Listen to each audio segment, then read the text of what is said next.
What's up, everyone? This week on the pod, you know what's up. We are talking hardcore. Please support the podcast by subscribing to it wherever you listen to it. Also, if you listen on Apple Podcasts, please take the time to like it, rate it, and review it. I do not know why it matters, but it does. So it matters to me also. Thank you for the people that have done that previously. Also, you can go to the website, 185milessouth.com. There is a playlist for every episode, so check that out. You can listen to the music that we talk about. Also, all our links are on there for our social media. And while you're there, smash that Patreon button. The Patreons are the people that keep this podcast alive. But let's get on with the show.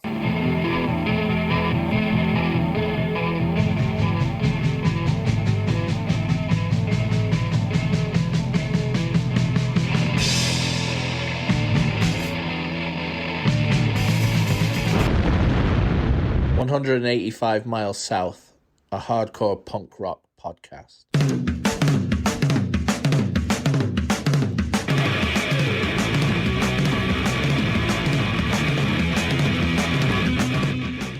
Questions and answers.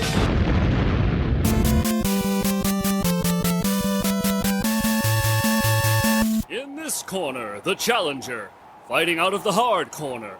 From Seattle, Washington, it's the Axeman of the band Change. It is the mighty, positive Christopher Chris. And his opponent, fighting out of the core corner. From parts unknown, weight unknown. Reason he didn't pick Minor Threat in the Straight Edge Super 7, unknown. It is the reigning, defending, undisputed 185 Miles South trivia champion of the world, Daniel, these questions are too easy, Sant!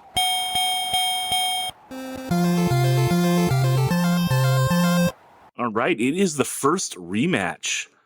What's up? We got to send the first question to Posi Chris. Posi Chris, true or false? On the cover of the Minor Threat filler 7-inch, the dude depicted on the front cover is wearing Converse. True. We go to Daniel for the possible steal. Daniel, true or false? On the cover of the Minor Threat filler 7-inch, the dude depicted on the front cover is wearing Converse. False, he's wearing boots. A point to the champ. And Chris, that's a mindfuck question. I know. Because I wrote it, I knew the answer, and I was still questioning, like, maybe he was, dude.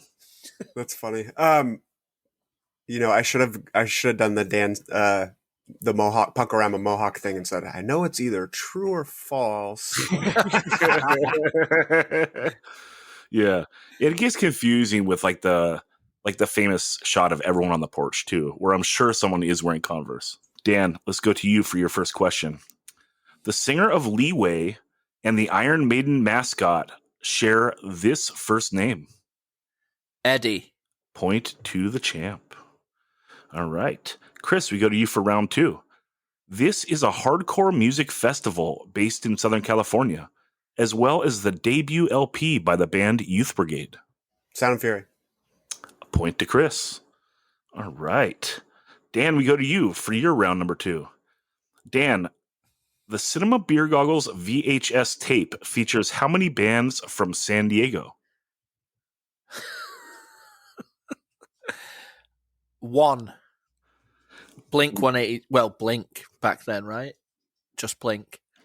We go to Chris for the possible steal. Oh, Chris, the Cinema Beer Goggles. I think I remember the other. Oh! Yeah, I know it's either 1 or 2, Dan was going to say. It's either green or a blue mohawk. Chris, the Cinema Beer Goggles VHS tape features how many bands from San Diego? I think it's at least double what Dan said. I'm going to say 2. A steal for Posi Chris. Tilt Wheel.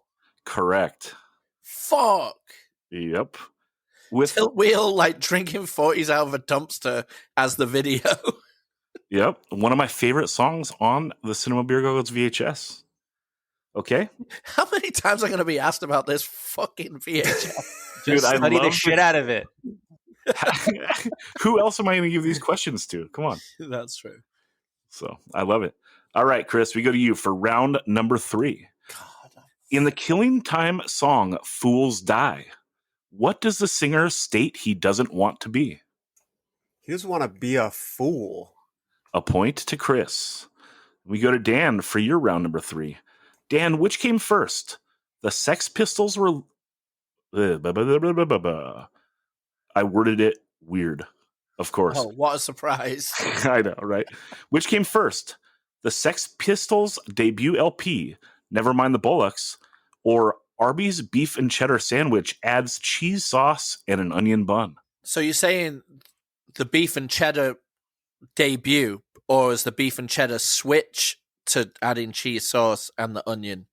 Yes, the beef and cheddar sandwich exists, but they add cheese sauce and an onion bun in a certain year. Did that happen before or after the Sex Pistols? I'm going to have to say it happens after, because it sounds a bit more processed, and I don't think that pre-77 was more like straight up food. A point to the champ, and that's why he's the champ. Sex Pistols LP, 1977. That Arby's upgrade, 1978. What's up? Wow. Yeah, man. All right, we go to Chris for round number 4. Chris, this band from New York put out an LP called Unorthodox. Also, a great hardcore record label out of Orange County, California. Oh, I know this, but I've drawn a blank on it. I can read the question one more time. A band from New York that put out an LP called Unorthodox. Also, a great hardcore... Indecision. Oh, Boom. I was ready. Point to Chris, and what would have been a surefire steal for the champ. But Dan, we go to you for round number 4. All right. Dan, which is not a song from the Mouthpiece LP? A, Again. B, Still. C, Alone. D, Frame. Oh, Jesus Christ. Can you repeat that? Of course. A, Again. B, Still. C, Alone. D, Frame. God, they like the one-word titles, right? They really like the one-word titles. Give it to me one more time, because I know Again is one of them, and I know Still is one of them. What were the other two? C, Alone. D, Frame. Alone is the one that's not on the LP. He's the champ for a reason, fellas. Holy shit. Point to Dan. Because I know the song title Frame, too. It's so Mouthpiece. and I just realized this now before someone gives us a hard time when they listen to this episode. Frame is actually on the first Mouthpiece 7-inch, so we would have accepted that as an answer, too. And we missed it when I was fact checking this question earlier today. That's not on LP? That's on the first 7-inch, but it's on the CD version, has all of it. It's on Can We Win? Hey. A Discogs fail and a Zach fail. What's up? All right, let's go to Chris for round number 5. Chris, this DYS song is also something your dentist might say. I don't know. No, pass. All right, we go to Dan for the possible steal. Okay. Unless you've got some weird logic, it's got to be the opening track. Open Up. A point to the champ. Epic steal. Good job, Dan. All right, we go to you for your round number 5. Dan, in what year did Cocksparrer famously run riot? A, 1982. B, 1983. C, 1984. Or D, 1985. Well, George Orwell was a massive Cocksparrer fan, and it's running riot in 84. A point to the champ. How about that? All right. We go to round 6, the final round of basic questions. Chris, this Orange County straight edge band shares the name of the organization known for the famous motto, Just Say No. Dare? Point to Chris.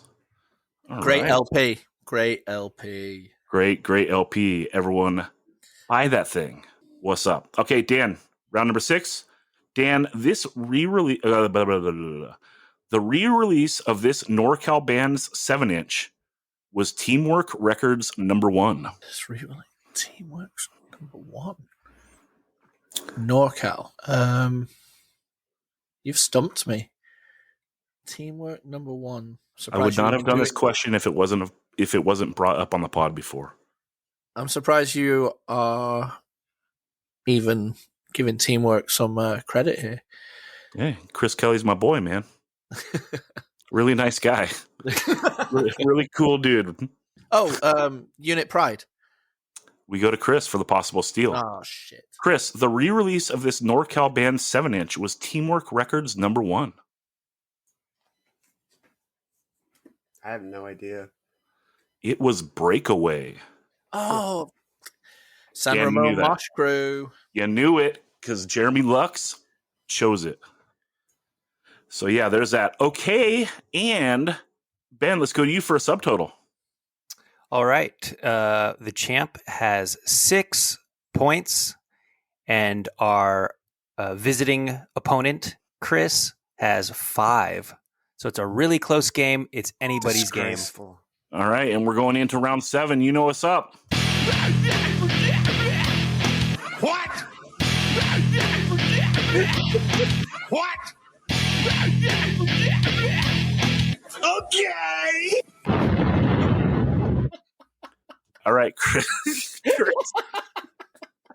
Chris, how many points would you like to wager on being able to guess this Rick to Life lyric that I'm going to play for you? You're down by 1. You have 5 points against Dan's 6. You know what? YOLO. I'm going all in. I know Woo! I'm not going to be able to get it, but like, let's be real. Hey, Someone's going to walk away the champion, whether I win or lose. Well, and you're Posi Chris, and I appreciate you believing in yourself, man. So that's what it's all about. I just want to All let right. it ride. Here we go. All right, let's do it. Play it. I can play it again for you. Here you go. All right, I'm almost there. Hit me one more time. All right, here we go.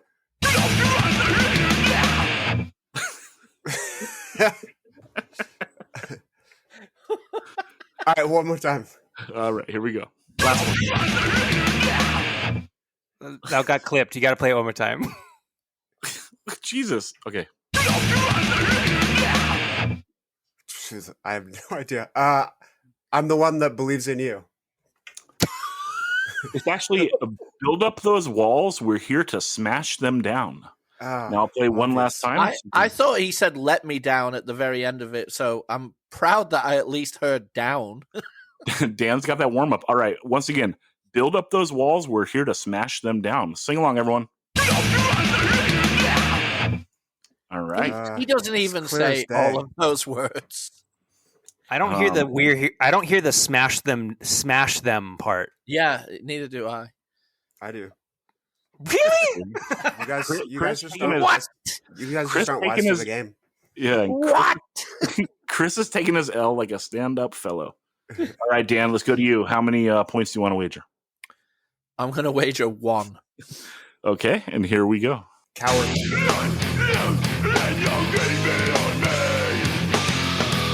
One more time, please. You got it.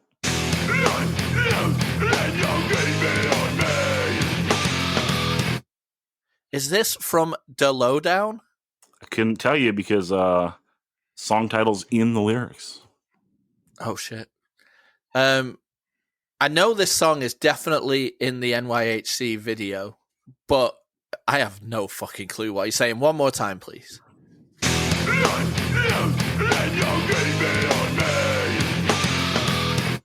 One more time, please.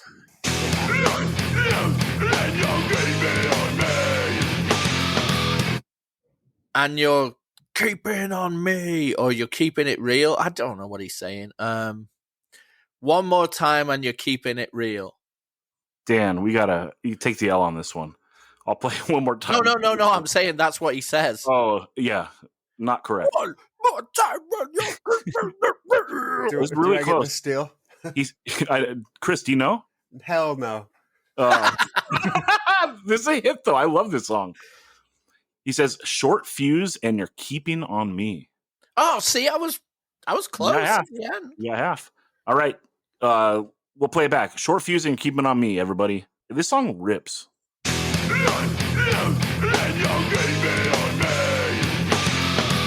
Yeah. All right, Ben, let's go to you for the totals. And Before you keep it on me. What does that mean? Well, I can't tell you the other one because it might be for next episode. Okay. We got to have Thorn's Capricorn on this because he's the only one who might be able to get any of these right. He will double. He will double whatever he has. Yeah, that's for sure. So we have Chris wagering all 5 points and losing all 5 points, and he's coming out with donuts. And then we have the reigning champion who wagered 1 point out of his 6, lost it, and he's down to 5. So Dan is the winner. Can we talk about so much more than win that All right. I said thank you so much, Chris, for the win this time in RTL speak. Respect. Way to go, dude. What's up, everyone? This week on the pod, we are doing more 25 to Life lyric trivia. No, just kidding. We're talking hardcore. Helping out, you know him, you love him. It is the best dressed man on the pod. It is Daniel Sant. What's up, Dan? What's going on? And in keeping with being the best dressed man on the pod, I am wearing a This and That t-shirt. This and That, the Mancunian Premier Curry House. Which you're going to go to pretty soon in November, right? When you're running from that powerhouse pit. That's right. When I'm running scared. Yep. Also helping out, it is Ben Merlis, a.k.a. Ben Edge, a.k.a. Bedge. What's up, Ben? What's going on? I am the worst dressed man on the pod. You can't see what I'm wearing, but I guarantee you I'm the worst dressed man on the pod. Thank you. We would be in a toss off there, dude. Or a toss up. Please, a toss up, not a toss off. What is that? Is that slang? Yeah, for jacking off. Jacking off. Oh, how about that? All right, also helping out, it is the mighty Posi Chris. What's up, Chris? What's up? What up? All right, Dan, what do you want to talk about today? Well, I thought, what might be an interesting topic is to talk about something that you've been rocking lately, like been listening to quite a bit, that is not really at the forefront of many hardcore discussions or conversations as of this time today in the world, So maybe it's a slept-on band, maybe it's something from the past that you're really liking again or can't stop listening to again, something along those lines. So let's do it. Let's talk about some bands that we feel deserve a little bit of coverage and why we're so enveloped in their sound lately. All right, well, I'll kick it off because Chris actually turned me on to this band, I believe, at the end of 2020, although their last EP came out at the beginning of 2020, and it totally missed me. But ever since he turned me on to it, I can't stop listening to it. It's the band End It, and I'm mostly talking about their latest release, which is the 4 songs they put out then, beginning of January. This thing is out of this world. First off, like the first 3 tracks are like a minute and a half or less. In fact, the first 2 are under a minute, and they tuck so much into these songs. Like there's like so much creativity. They hit like all these different tempos, but they sound like nothing else. The only thing I think that they sometimes sound like is on I believe it's the second song, the HTF song, like they settle in and it's kind of like the fast parts remind me a little bit of Burn. And part of, I think the reason for that is the drummer goes with like a slower fast beat, but it's weird because he's really good at playing and it actually makes the music seem wilder.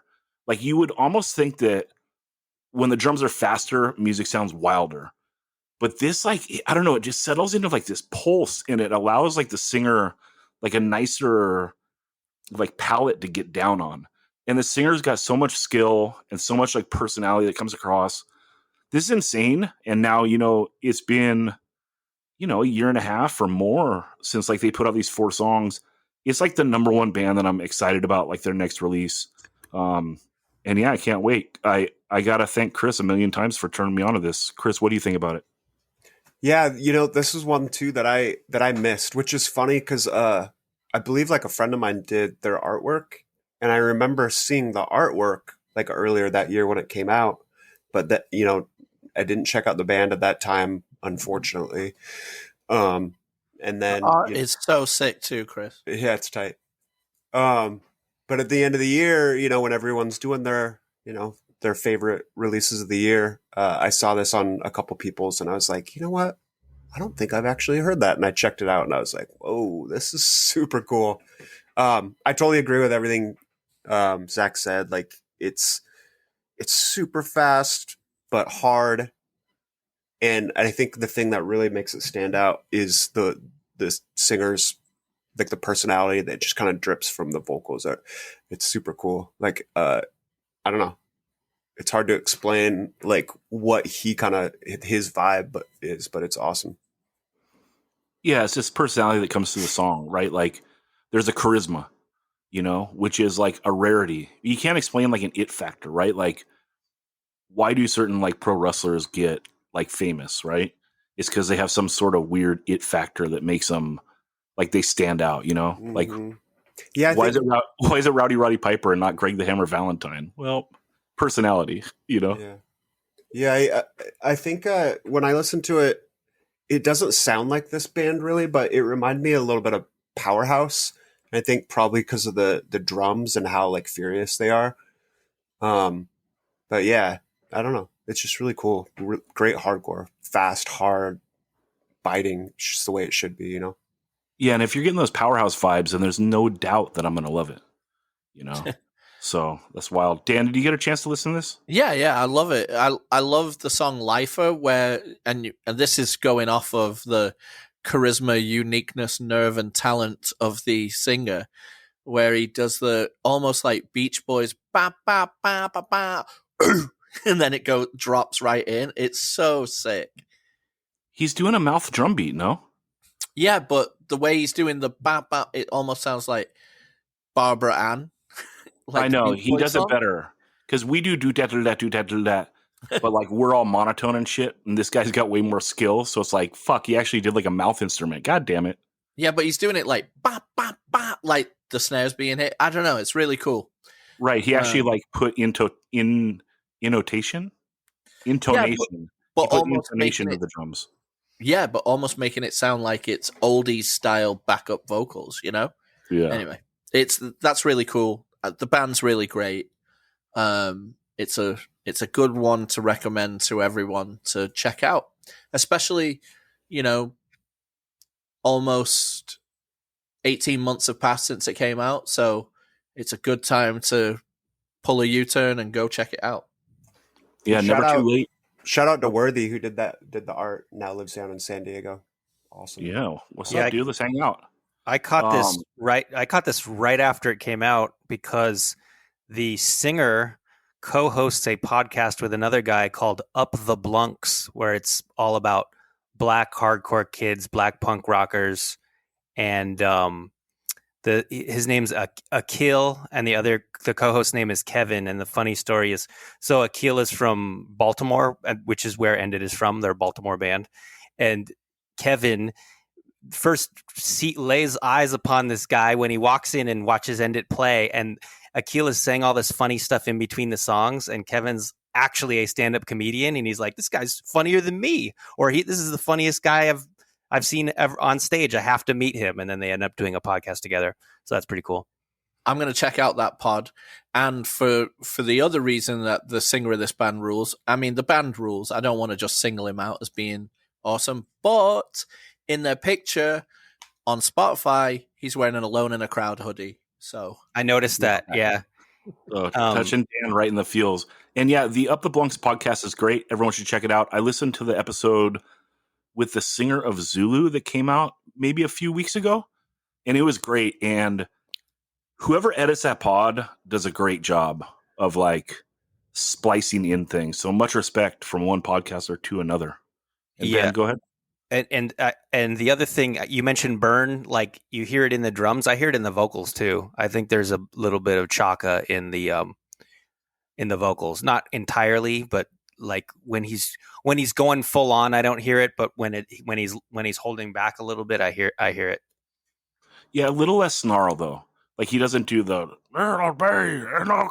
like it's not a snarl, but like maybe the way he dances on like the palette is similar in a way because it is like kind of close to the same fast beat, you know. But anyway, all right, Ben, let's go to you for your pick.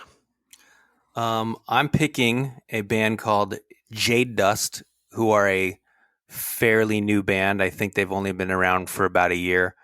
So Rudy Jung and Chris Dupree are two guys I met when they lived in Santa Barbara, and they were always doing bands down in Santa Barbara. And they now live in Portland, Oregon, and they're doing this band Jade Dust, which kind of sounds like almost every mid 80s Discord band combined. Like I can't narrow it down any more than that. It's like Rites of Spring, Embrace, Soulside, Rain, but not Beefeater because there's no slap bass. But Rudy sings and plays guitar. Chris plays guitar. And then there's a bass player and a drummer. I don't know those two guys. Stan Wright from One Word Death Threat recorded them. He has a recording studio up in Portland. And they have a demo out on this label called Extinction Burst, which I think is based in the Inland Empire. And Extinction Burst also put out a demo by another good band called Away, and then a comp called Behind This Wall. And then so Rudy and Chris, maybe 8 years ago, were in a band when they were living in Santa Barbara called Become, which was sort of the same vibe, like Revolution Summer, mid 80s DC kind of a thing. But I think Jade Dust nails it a little better, and they have a 6-song EP coming out any day now. And the name of the band Jade Dust is actually named after the song Jade Dust Eyes by one of my favorite bands ever, Shudder to Think, also from DC, also formed in the mid 80s. And so the last thing I'll say about them is like there's a lot of bands that kind of zero in on a specific style of hardcore or a specific style of punk, and they just nail it on a technical level, but it kind of rings false because it lacks the spirit that made that style so appealing in the first place. But these guys have the spirit to back up the style they chose. So it totally has the sort of the vibe of all the bands that they're emulating, not just, the chord progressions or the rhythm or whatever. It's the spirit behind it is there. Yeah, and I think that if they've been like hammering out this style for that many years, Ben, like you gotta like recognize part of the reason why it's so good is because like it's really like in their hearts, right? They're not like taking a stab at a bunch of different things to see what catches on. Like this is what they want to do, and they're hammering it out. Yeah, that's a good point. Like they're not. Well, I have this thing like I call it punk for a year. Like, let's do this. Let's try this on. Like, let's try this style of music on like you would try on a shirt. And yeah, since they've been doing, the Bat Band Become, which was like probably mid 2000s. That's like 7 years ago already, 8 years ago maybe. And so, yeah, it's like they're committed to this style of music. This is their shit. Good point. Chris, you were able to check out that single they put out a few weeks ago? Yeah, it's cool. The demo's cool too. My friend Evan from Cold Sweat, played bass in Cold Sweat, turned me on to this band actually. And yeah, it's really cool. And then almost immediately after he turned me on to it, Aram really likes it a lot too. And so we were talking about them. And we're actually playing with them coming up pretty quick in December. So I'm really hyped to see them. But, yeah, and then cool. I want to clarify that the Extinction Burst label, it looks like it's out of Victorville, so it goes back to the old Jill Reeves controversy. What's Inland Empire? What's High Desert? What's what? But I think Victorville is High Desert. So my bad. I feel like their Instagram has some like IE stuff on it though, like some. So maybe they consider themselves IE. The controversy lives. Dan, did you get a chance to check this? Yeah, my favorite song is the song Stay. It is so of what Ben is saying, the amalgamation of all those bands, especially Embrace on that song, I feel. Yeah, it's really good. I can see why Ben is in love with it.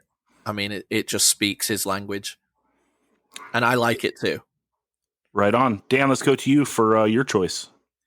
Okay, I'm going back to the early 2000s, and a band I have not been able to stop listening to lately is The Promise. This band, for listeners that have maybe never listened to them before, is an amazing straight edge band out of Syracuse, New York, upstate New York, and here's my elevator pitch of what they sound like. This is a band that is playing old school hardcore after being raised in a very metal scene. So as they're on the way to practice, the Burn 7-inch and Sick of It All, Just Look Around are the records that they keep listening to on the way to practice. That's my breakdown of what The Promise sounds like. They definitely have lots of Burn-esque guitar work. But they're just fucking brutal at the same time while being straight ahead hardcore and fast. It's amazing lyrics that comment on hardcore and the outside world. I feel the first 7-inch, My True Love and Crush All Fakes. I mean, I don't know if there's a more perfect straight up hardcore 2-song 7-inch out there. You know, it's pretty legit. The LP Believer is on Indecision, and it's amazing. The sound is fantastic. The songs, what Jim Winters and JD do on the guitar, they do lots of kind of discordant style things while it's still blazing ahead hardcore, like kind of like Burn do, you know, like lots of runs, like lots of like that kind of stuff. It's really fucking good. And if you've never listened to The Promise, I urge you to listen to them. Everything's on Spotify, and it's just fucking absolute grade A killer straight edge hardcore. Yeah, we did a few shows with them on like their infamous Van Burn tour. Yeah, more we were Burn heading references. out. Yeah, another Burn reference, huh? Yeah, that was crazy because I think that I can't remember if it happened between San Diego and Arizona, or if it happened between Arizona and Texas. It was But like, go I ahead. think it was the it day was after right the after they Fest. left Che Fest. Yeah, Yeah. it was the Okay. night they were driving through the night, I believe. Yeah. So then, so they show up to Tucson and they have nothing, which is wild. You know, it's funny because it's not funny. I don't want to see anyone like get fucked up out on tour, but like, you know, once or twice a year, you see stories pop up of bands getting robbed. You know, like someone stole our trailer, or someone stole our gear and stuff. And, you know, I feel bad for them, but I also kind of don't sometimes. I hate to say that. Maybe that's a character flaw of mine, but like when we went on tour, I would say, Zach, let me just interject so you don't come off as so mean. It's not that you don't feel sorry for him. It's more you think you should have known better.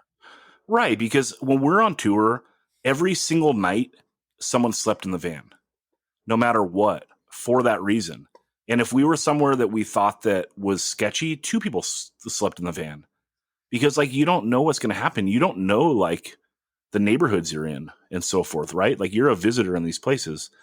And I think it's silly that some people just like leave their van and all their equipment. Like that seems insane to me, you know? But like The Promise, like Jesus, like that was none of like they're ignoring like that things happen like that. It was just a tragic thing that happened. Like literally their van burnt and they lost everything. And I mean, they were bummed, but they continued like that tour amazingly, and they slayed it every night, dude. They were a great band, and you're right. That 2-song 7-inch is so good. The LP I enjoy. The LP has my favorite Promise song on it, the one with like the scale mosh. You know, I won't call it a pneumatic scale again because I did before and sounded like a total moron. But that's what I was referencing about those runs. You know, like right. it's total scale mosh. Total. So good. Chromatic, maybe? Who knows? Nah, because see, after I blew it on the pod and called it a couple different wrong type of scales. They're doing a real scale, like just a basic scale. Because a chromatic scale is when you do every single note in order. Right. So you would do like A sharp, B flat, B, like that. That's a chromatic scale. Like a normal. What's that? Shout out Lady Gaga. What's up? All right, Chris, you love this band as well, don't you? Yeah, love this band. Just a total powerhouse. Played a ton of shows with them. Probably seen them, I don't know. We did a full 6-week Euro tour with them. So, 6 weeks every night. And then, played a handful in the US, and they were always awesome. Jim Winters has this kick that he does, and it's just like his leg just shoots out. It almost looks like a jackknife where the knife is just popping out. And one show in London, I was running across the stage to stage dive, and he did that kick and basically just kicked me off the stage. Had to be hilarious looking, but that's great. But yeah, this So band good. was sick. Like the complete package, great live, great recorded, awesome lyrics, just quality hardcore lovers and cool people. Yeah, and I love the artwork on the LP. Yeah, so good. No, total package band. And the artwork on that 7-inch was awesome too. True, that is true. Chris, let's go to you for your choice. All right. So I'm gonna take a band from Vancouver, BC called Rest Easy. They had an EP that came out earlier this year called Sick Day, and this is one that just flew under my radar for some reason, despite having friends in the band. It's funny. So Change is doing a weekend, like a Northwest weekend, coming up with FOM and Punitive Damage, and Mike, our guitar player, is booking the Vancouver show, and he's like, "Oh, should I put Rest Easy?" He's like, "I should put Rest Easy on the show. It'll be their first show." I'm like, "Who's Rest Easy?" He's like, "Oh, it's Kenny Lush is he used to play guitar in Punitive Damage and Daggermouth and some others, and so yeah, it's his new band, and I checked it out, and also the drummer Jimmy's a friend of mine, so it was just, I don't know, it was like, what? And it was so, I knew they were in a band, but I didn't know they had music out, and I didn't know it was this awesome. So when I put it in, it just totally floored me. Musically, I'll say this, no disrespect to Shook Ones or The Distance or any other great bands that have done this style, but in my opinion, this is the best Dan Yeaman worship band ever, since the originals. But they also add elements of maybe touches of the Loved Ones, maybe some Small Brown Bike in there, definitely some Kid Dynamite, because it's some of it's a lot more hardcore than a Lifetime pop punk. The recording's great, the songs are well written. They float between fast hardcore and catchy, East Coast pop punk.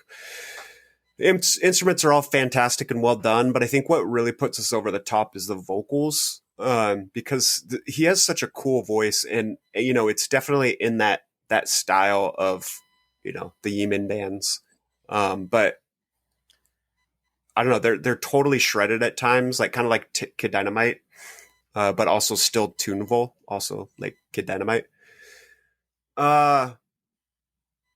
Yeah, I think, as far as my standout tracks on this, I think initially the first track, Get Busy Dying, was my favorite. It's definitely the most hardcore of the songs, whereas some of the others trend a little bit more of that East Coast pop punk. But as I've listened to it more and more, those other tracks have caught up to it, and some of them even passed it. I think Bad Idea is a song that will get stuck in my head at the drop of a dime. So yeah, this is a band that just kind of flew under my radar for 6-7 months or so, and then the last month I've just been listening to it nonstop, probably more than any other band right now. So yeah, I'm super hyped on it. They're currently recording at LP, and we're gonna play with them in December on that little Northwest run. So I'm super hyped to see them too. Yeah, I love this. I want to circle back to previous sleeping in vans because you reminded me because they're from Vancouver. And actually, the one night that someone tried to break into our van was in Vancouver in front of wherever Aram was living at the time. I think it would have been in 02 or 03. And yeah, some fool like slid one of the windows on our van and was like reaching in to try to get in the van. But we used to bring those grocery dividers, like those rubber ones you used to get from like the supermarkets, and Ryan just beat the shit out of the dude's arm. You know, so like that's why you have someone sleep in the van. Now, in regards to this band, dude, doing melodic hardcore in 2021 is so wild because it's so easy for that marshmallow to fall off the stick and like straight into the fire. But these guys are so good. This guy's voice is amazing. You know, like it's legit good. And I'm glad he's singing in a band, and the music is like the proper vehicle for it.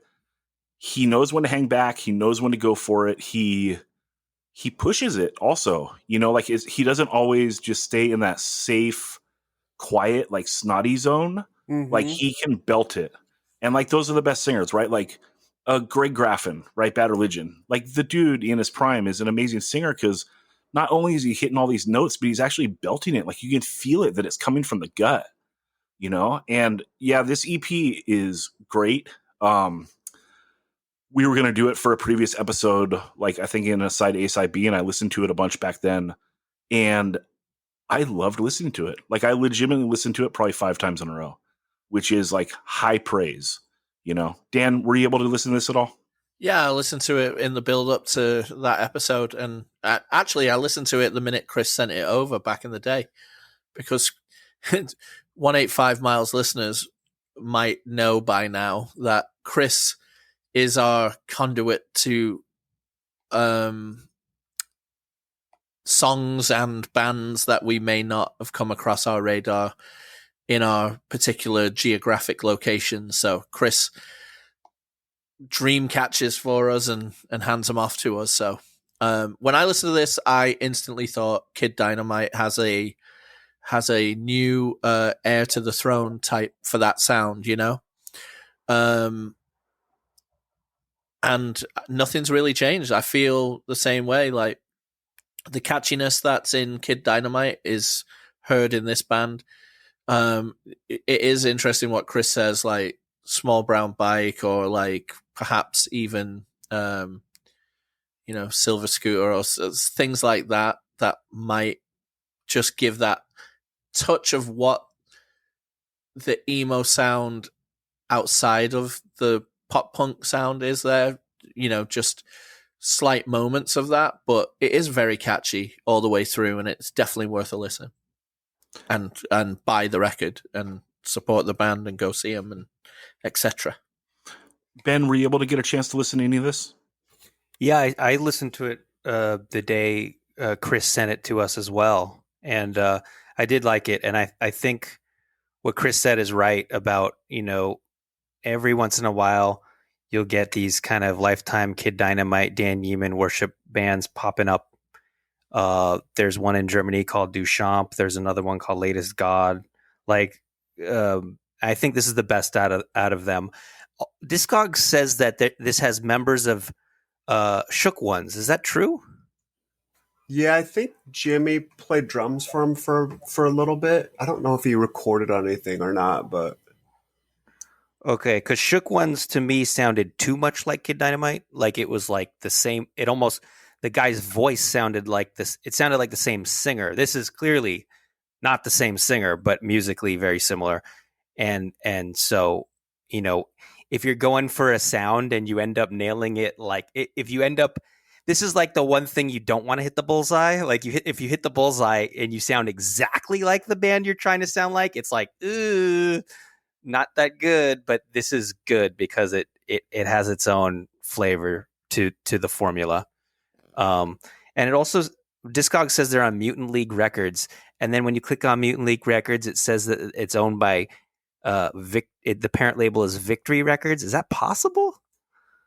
I know I'm like trying to fact check Discogs, but I'm just curious about this band.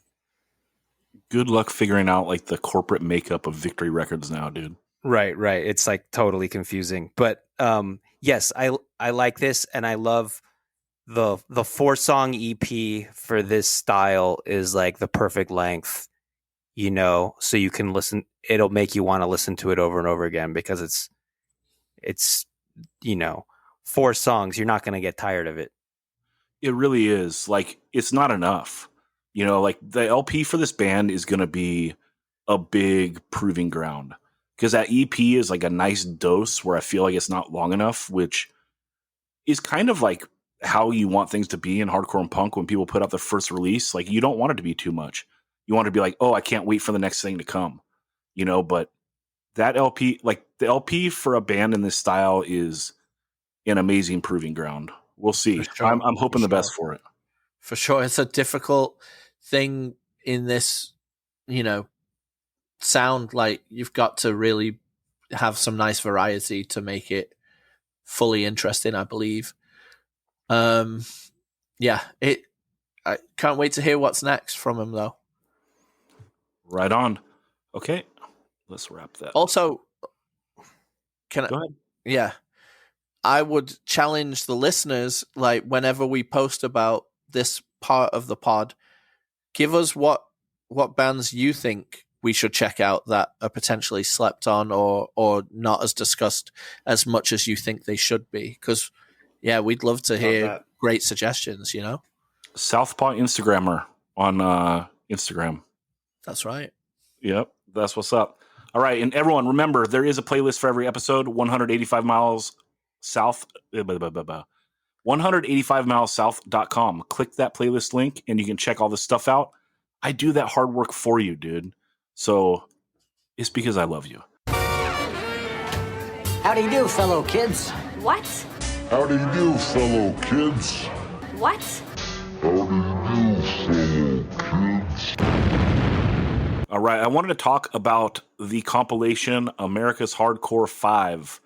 Partially because on the podcast previously we talked about like the importance of compilations in like this decade. Like, does it matter anymore with like everyone being on Spotify or Apple Music? And there have been compilations that have come out in the last few years that I think really do matter. And I think this one is superb.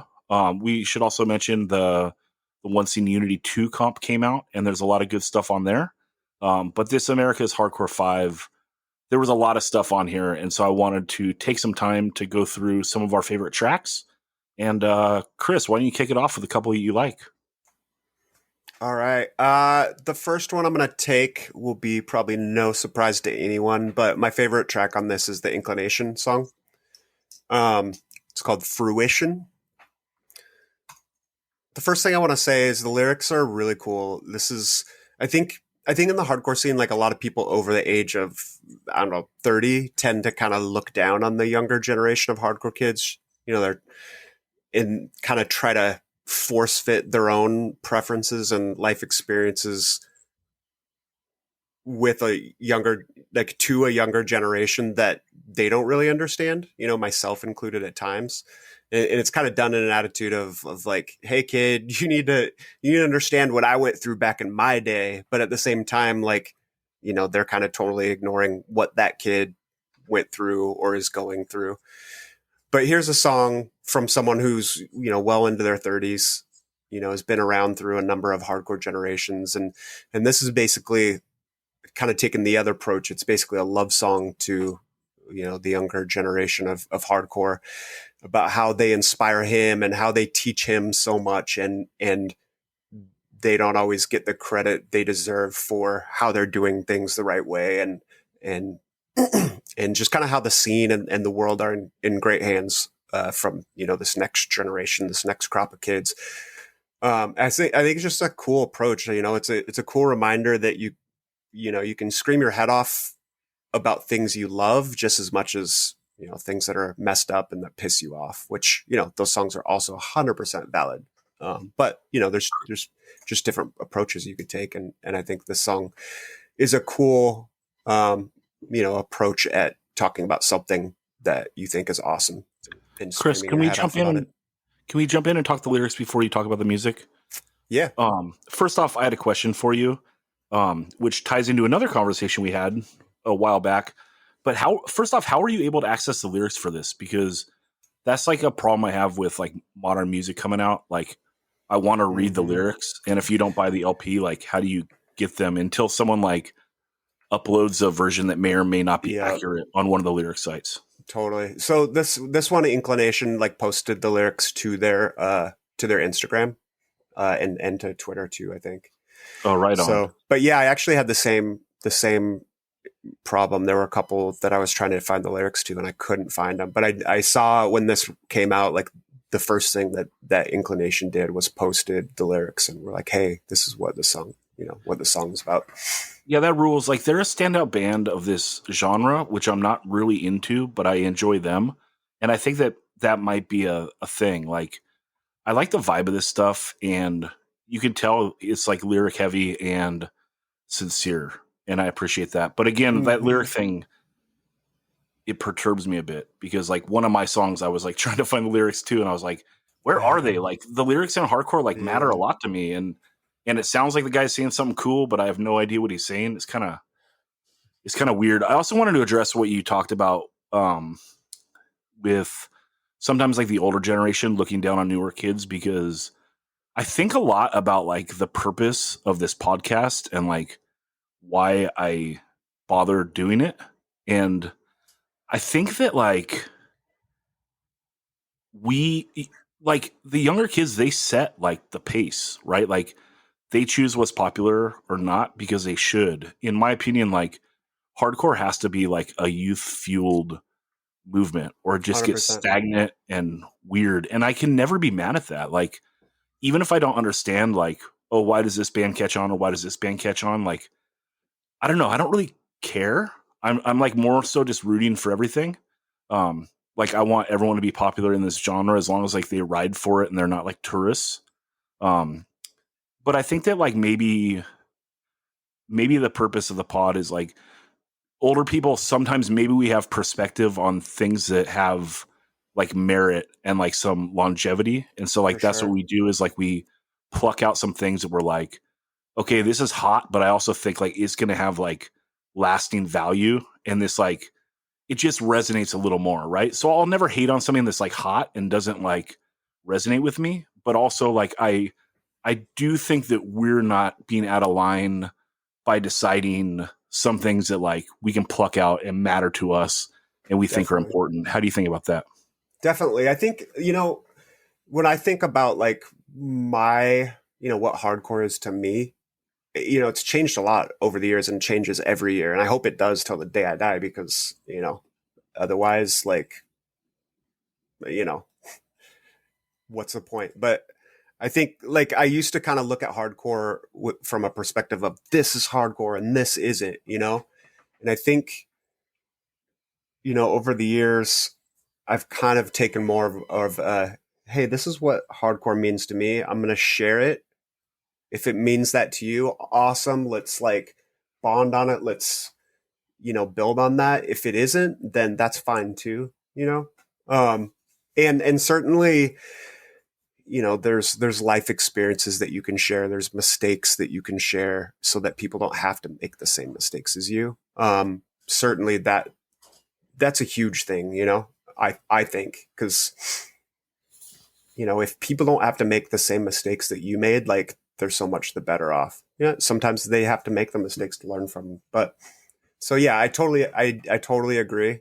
But I also think, I just love that this song kind of just turns that on its head. And,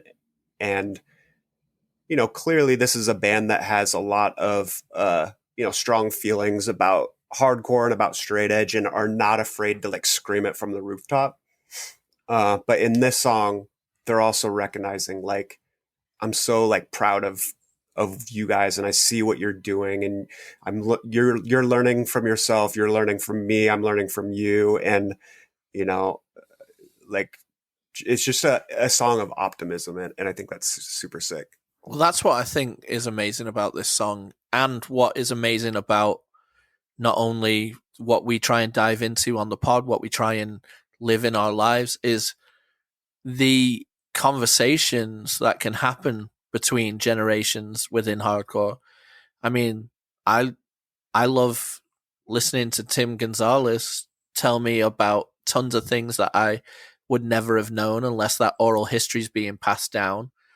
But also, I learned from Joseph and lots of my younger friends of like what's coming up and what is heart and what is the passion and what the feeling behind this band is or what this band's trying to achieve. Like, I love the conversation. I mean, I love the oral history of it. I love hardcore, and I absolutely love the lyrics of this song because it's sincerity beyond belief. You know, I love it. And I mean, you took Inclination, but you know, they would have easily been on my list too, because this band rules. And I feel like I don't know anyone in the band, but I want to know them all because every step they make, I back them hard. Yeah, and Dan, you name check Tim Gonzalez, and we should say that's the guitarist for Amenity, and Adult Crash, the singer of Adult Crash. His opinion matters more because he never left either, right? Yeah. Like he's a dude that still loves hardcore, so like his opinion carries more weight than someone that slammed to Battalion of Saints in '83 and dropped out, right? Yeah, definitely. His opinion means more because he's an incredibly intelligent person too. So the way that he's going to express things, he's going to tap into why the feeling was there, and not just because that riff made you want to slam. You know, like he's tapping into what we all attempt to tap into all the time. The thing that gives us life from hardcore. It's not just because the songs sound good. It is an entire state of being, and I'm so happy to be associated with it. Right, and I'm glad that you bring up Joseph because the two bands that like do this 90s style that I like the most are Inclination and the Field of Flames. And I'm not a huge fan of the style, but like both bands, like they just keep my interest for some reason. Like, I don't know. I listen to it. I'm like, this is the stuff that I didn't like, but for some reason it's like holding my interest and I'm like way into it. Yeah, I love it. I feel this song starts out with kind of like an Adamantium style riff to start, but then it could easily be just a more aggressive ripping song off a Ritual. You know, the song really has like a strong, like earlier Unbroken vibe, but with like that riff at the beginning is very Adamantium to me. Yeah, it kind of encompasses like a whole decade, like maybe 92 to 2002. Yeah. You know, like starting with like Ritual and then going all the way through like Adamantium and some of like the earlier Throwdown and those type of bands. Snapcase, someone Right. Coming Down. Yeah. Right. Yeah, all that. Working Down's a good nod as well. Agreed. Chris, what's your other one? Should we do two at a time or should we take turns? Okay, Dan, let's go to you for one of them. Okay, one of the songs that I'd love to highlight from this is Firewalker Forever. This is just straight up raging punk hardcore, really pissed, really fast, really it's got, you know, kind of a bit of a UK 82 vibes slightly, you know, well, not slightly, but the reason I picked this, her voice is so sick. It's deep, guttural, growly, and it's just fucking pissed. I've liked some of their stuff before, but this song is a new level for them for me. I really, really dig it. It's just great fucking pissed off punk hardcore. I love it. Yeah, it's total like dipping its toes in UK 82 or even like maybe line step and like D beat a little bit.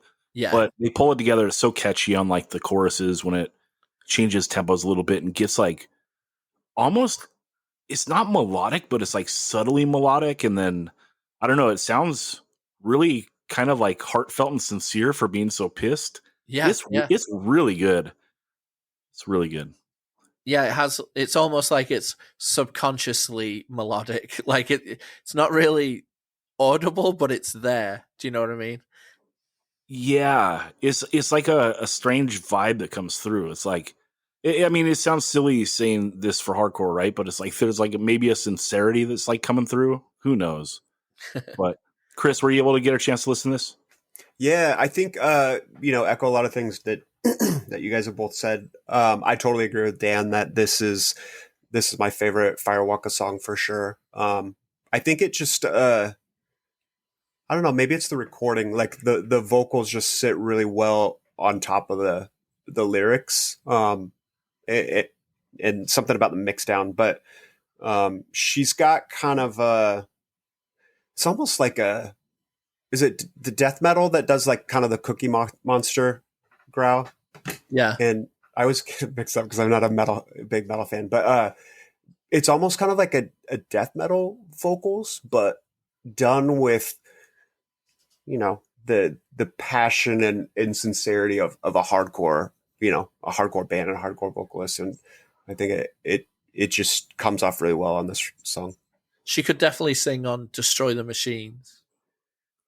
Yeah, I feel like for sure. This song kicks ass. Ben, do you have anything on this, or should we just go to you for your pick?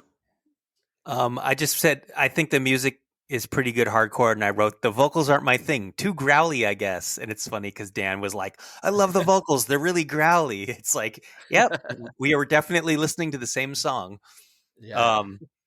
Yeah, and then I wrote, "How would you describe that vocal style?" But I think when you said guttural, it's like that's the word I was looking for.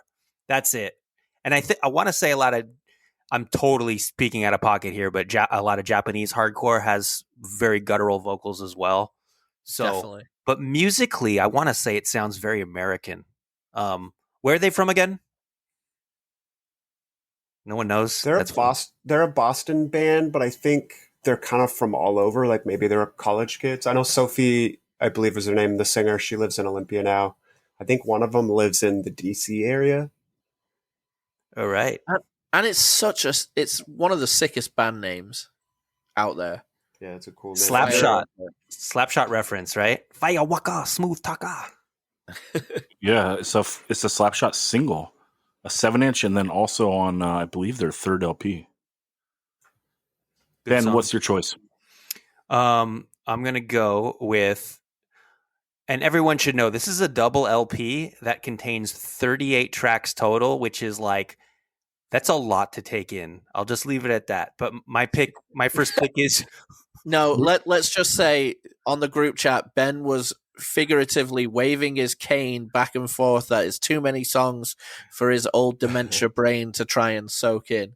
Yeah, I want to say something on that before you jump in, Ben. I was listening to one of the episodes of the podcast Form of Passion. Everyone should check out that podcast. I'm a Patreon. And on one of their Patreon episodes, they talked about this comp.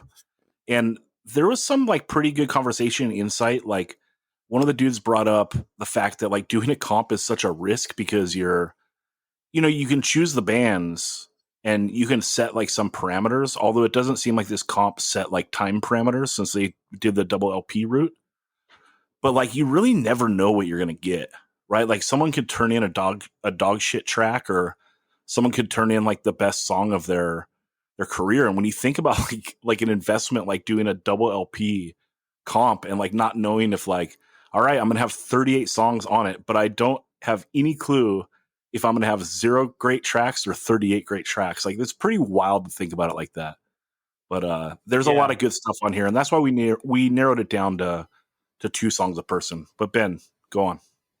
Yeah, my first pick is Result of Choice. They have a song called Greenwashed, and I definitely heard Result of Choice maybe a year or 2 ago when they came out with some stuff.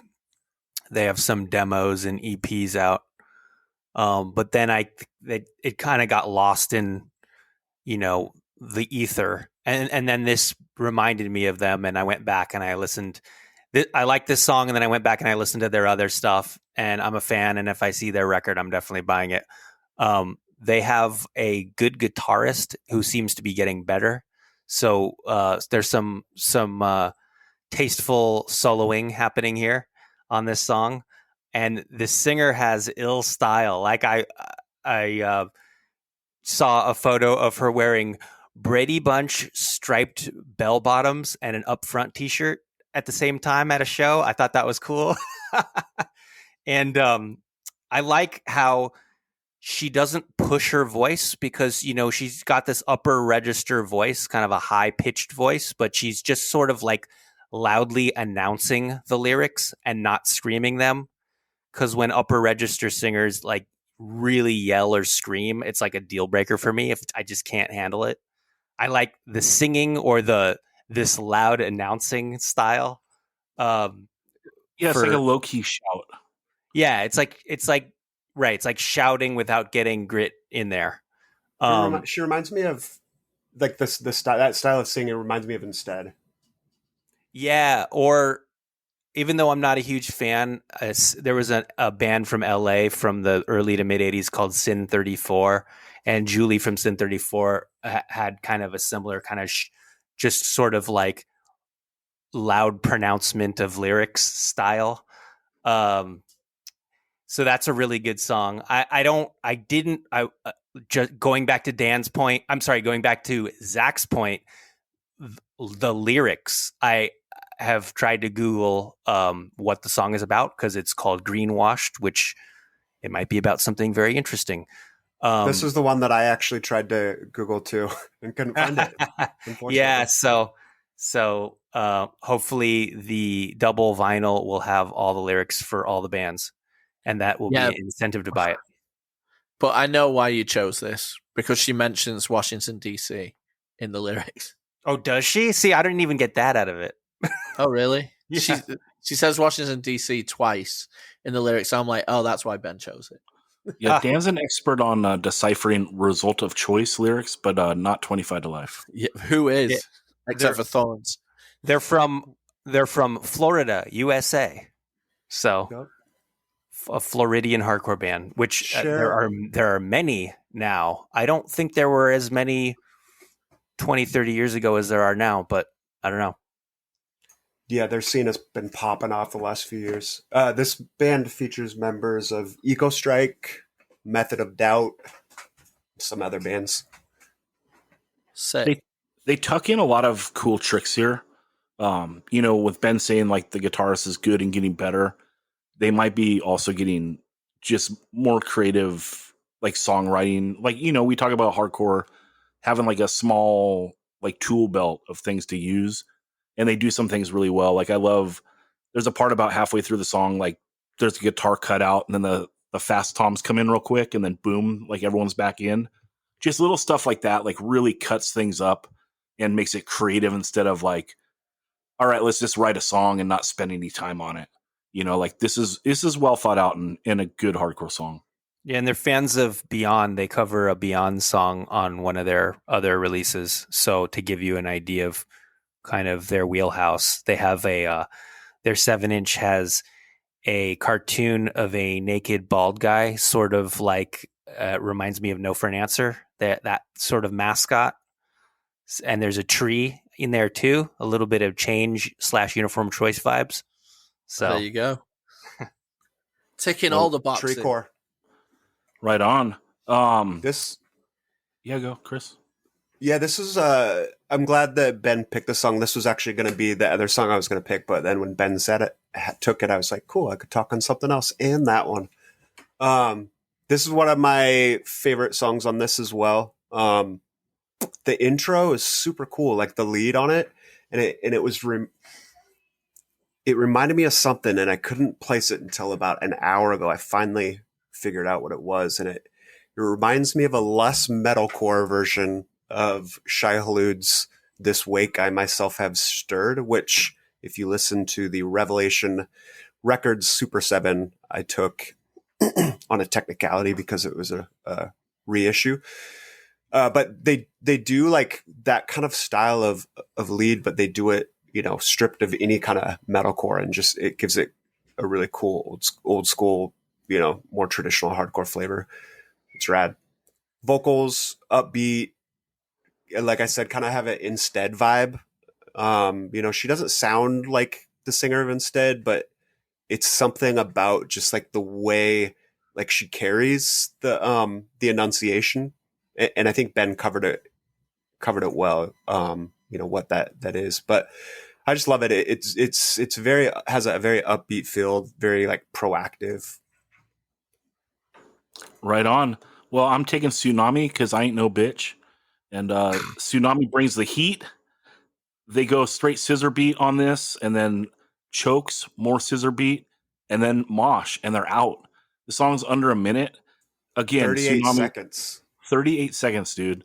Limited output from this band, like there's not that many Tsunami songs, so there's like a lot of pressure on every song. They're a band that kind of blew up during COVID, and man, this song totally delivers. It sounds nothing like the other Tsunami songs. It's just like a short blast, but they kind of like deliver everything you want from like a Tsunami song in like a 38-second blast. I'm like, hell yeah, dude. Keep it coming. They haven't whiffed yet, and this is just a banger. Dan, what do you think of this? It's the almighty. Yeah, it's Joseph sounds super sick on this. As you're wrapping your head around how pissed and mean it is, it's over. Do you know what I mean? It's a really great song. Stands out on the comp too, like against a lot of an absolute variety of sounds. Tsunami stands out. Like, it is very brutal. So I mean, I love Tsunami, you know that, so I back it 1 trillion%. Yeah. All right. Who kicked it off? Dan, did you go first, or Chris, you go first? Chris, let's go to you for your second one. Smacking you up. Yeah. No mercy I play. Is that the lyric? Yeah. All right. I'm going to take a band from, I thought they were from New Jersey, but Discogs is telling me New York. I don't know who to believe, but I'm taking The Answer. The song is called Since Birth. I'm sure some listeners of this podcast will know that there was a band from Seattle called The Answer in the mid, zeros, whatever it's called, early 2000s. Honestly, this band is not far from that band's sound. Maybe the fact that they share the same name made me realize that, but I think the Seattle band was inspired by a lot of early a lot of early B9 bands, as well as some Youth Crew stuff. Certainly, like Right Brigade was very big in their influence, and I hear a lot of that too from The Answer, New York / Jersey Answer. So I don't know if they're pulling from the same influences or pulling from bands that those influence, but it's a cool sound. They put out a demo 2019, thought it was awesome. I think this is the first output that they've done since that demo, and it's a banger. Another one I tried to look at the lyrics for and couldn't find them.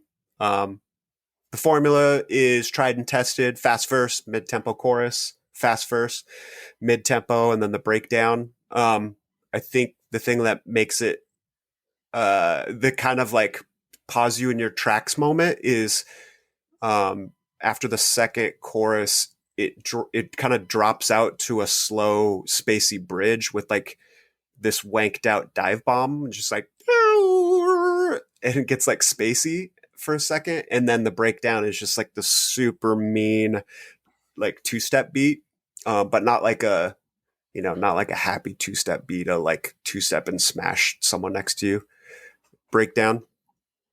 So yeah, The Answer, cool newer band. The videos I've seen of this band live have been super impressive, so I'm really psyched to hopefully see them someday. Yeah, when I listened to this, I was like, oh, is The Answer making a comeback? Because like also when I saw you picked it, I was like, hell yeah, Chris is riding for his homies, but apparently different band. And I thought that too about the first band on the comp. That it looks like it's Ammunition, but I read it as Ammunition at first. So I was like, oh, I think that was a band too. Mm-hmm. Like, we're getting into recyclees, but hey, it is what it is. The other thing I thought about this song, this is a good, straightforward hardcore song. Chris broke it down perfectly, but I had to think about Bedge at the end because it was like, okay, here's a good, fast, straight hardcore song, and it's 2021, so like there's still like that big mosh at the end, and like I just pictured Ben being like, "God damn it," you know.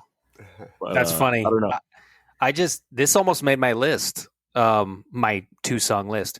Yeah, it's just like basic fast hardcore with shouted vocals, gang backups, breakdowns, dive bombs, whammy bar abuse, distorted bass. It's like they're not reinventing the wheel, but I like the wheel they make. And I did, and it's funny. I thought of you, and I heard that second. I'm like, they already did a fucking breakdown. They're doing another one, but it's even slower. But it's fine. I'll live. You might not Read it live and if you weep. enter the pit during that part, though. Dan, did you listen to this? Yeah, I love it. I like the Right Brigade kind of what it kind of sounds like Linus Drawn era Carry On meets Right Brigade, which I know Carry On Roll with the Punches went on to sound something like that, but this doesn't sound like Roll with the Punches Carry On. It sounds a lot more like Linus Drawn, but a lot harder. And yeah, the distorted bass is really cool. The backups are really just great, straightforward hardcore backups that sound amazing. But yeah, it is that. I mean, it would be a good cross blend of those two bands, like Linus Drawn era Carry On and Right Brigade 7-inch era Right Brigade. This is like a band that if they were around when all of our bands were touring, we would definitely play with them a shit ton. Oh my god, yeah. We would be up front, or you would be on my head 7 to 15 times during their set. And that other band, The Answer, would be like, oh. It's so funny that, like, because Dan's right. This does sound like Linus Drawn Carry On mashed with Right Brigade, but it's funny because it doesn't sound anything like the next Carry On 7-inch, which is them influenced by Right Brigade. Yeah, it's like it's one of those like Yeah. A plus B does not equal C. Yeah, because it's missing the tremolo picking. That's true. It's missing that Jones right hand for sure. Exactly. Yeah. Yeah, man. All right, Ben, let's go to you for your second one. My second pick is the band Memory Screen, and the song is called Day of Heaven. And I didn't know anything about this band, but it's like interesting melodic hardcore, and there's very little melodic hardcore out of the 38 songs on this comp. So it kind of stood out to me. And then it's got this really strange, quirky, slow end part with all these guitar harmonics and this really strange beat. It's kind of funky. Yeah, it almost reminds me of the band All when they do those kind of weird instrumentals that you skip over, except it's not a song you'd want to skip over. That's it's like it actually works in the context of the song, and everything leading up to that weird slow part at the end is like really good kind of mid-tempo, and I can't put my finger on what it reminds me of, and I don't think it does remind me of anyone. It's just its own thing, but it's clearly you know people. What is there? Okay, maybe it's someone I never thought of before. Who does it remind you of? To me, when I heard this song, and I was like, okay, Ben's picking this, because to me it sounds very Dag Nasty-ish. Yeah, but I don't think it really does sound like Dag Nasty, though. I mean, it probably isn't in the nuance of someone who listens to Dag Nasty all the time, like yourself. Sure. But to me, I was like, oh, this is, very Dag Nasty to me. I mean, that's not to say, like, we love to give reference points so the people who are listening to us can understand what we're talking about. Not every band sounds exactly like what we say. These are just reference points, Yeah. No, all melodic hardcore bands sound either like Dag Nasty or Lifetime. Right. Or the Descendants. But it does sound like 80s, mid to late 80s melodic hardcore. So yes, in the school of Dag Nasty, but definitely not a fake They're not a clone. Dag Nasty song. They're not a clone. They're not a clone. Definitely you know who I actually thought of the first time I heard this it actually kind of reminded me a little bit of Jade Dust, and maybe that's just because I've been listening to them lately. But Completely. It's totally in that vein as like a person that doesn't really enjoy the genre. I just wrote down tasteful post-hardcore. I wouldn't even say post. I think it's melodic hardcore. Like post-hardcore to me is more like Fugazi Quicksand, kind of like more like slower No. tempo. now we're wading into Embrace Gate territory. Yeah, but Yeah. Fugazi's a hardcore band, so they're not post-hardcore. That's called alternative music.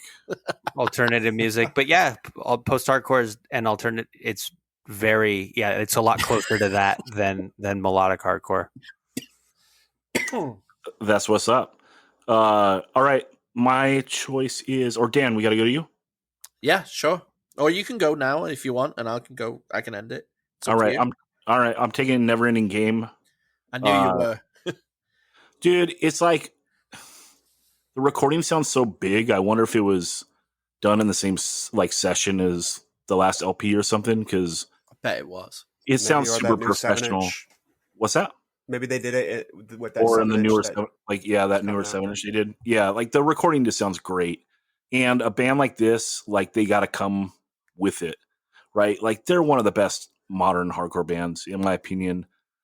Just playing that real hard style without like going over the line and being like a metal tinged hardcore band. Ben, when you listen to this, you still think it sounds metal though, right? Yeah, it's like metalcore, metallic hardcore, whatever you want to call it. Like, yeah. But it's not though. Like, okay, so to my ears, I can like, this is like as far as you can go without it sounding metal. Because they do like a lot of the big chug stuff, but like they're not down tuning, at least to an egregious degree, maybe a half step. And they're not like going overboard with like distortion or anything. It's just they're hitting like hard rhythms and palm muting and stuff. I just absolutely love it. You know, from bounce, like they're hitting the bounce tempo into chug tempos. There is a tasteful lead on this. Like the singing sounds catchy. Again, I can't find the lyrics, so I don't really know what he's saying. But sounds like he's holding it down. Who knows? But yeah, I don't know. I love this song. It's a total standout on the record. It sounds to me like the best song on the record. So that's that. What do you guys think?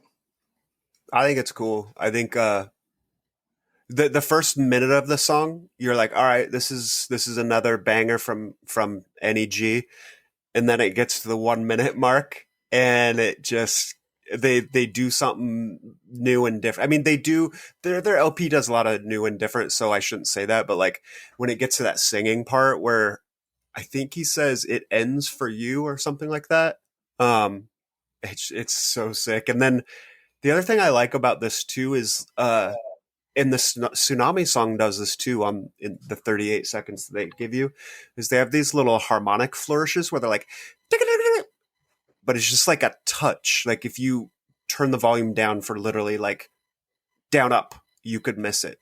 You know, it's just like a dash of salt to just make it even more tasty.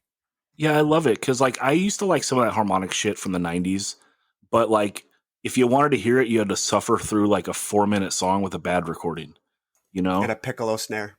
Yeah, like there was so much misery to get to like one cool guitar part. And so like it's rad that you have these bands where I actually like their songs, like plucking out this one thing that I used to love in the 90s in spite of everything else. It's super rad. Dan, what do you think about this? I think it's great. He comes in very Killing Time, Madball attack, like vocally, you know it, but it's more metallic than both of those bands behind it. But it's still hardcore. It's not metal at all, especially because of the way that the song is going with the, like you say, the bounce, the almost like District 9-ness of it. I don't think it's any more metal than Killing Time. No, exactly. That's what I was gonna. That's what I was gonna rebuff Ben saying like it's metallic, but saying well then so's Killing Time, you know, which it isn't. Well, no. I would say Killing Time is, but we'll get to that. So, and then Chris described where the song goes from here really well. But I gotta say, it's a really good song, and it definitely stands out in the quality of the recording And also, this is a band that has garnered, a ton of attention over the pandemic, like people turning other people on to listen to them and all that. And I think, when submitting to a comp like this, you're like, well, we've got to stamp our name on it, and I think they did. Yeah, I mean, like they know they're one of the heavy hitters that's going to be on this record, and they're like, we're not going to like get sunned by like a bunch of bands. Like we're going to put one of the best tracks on here.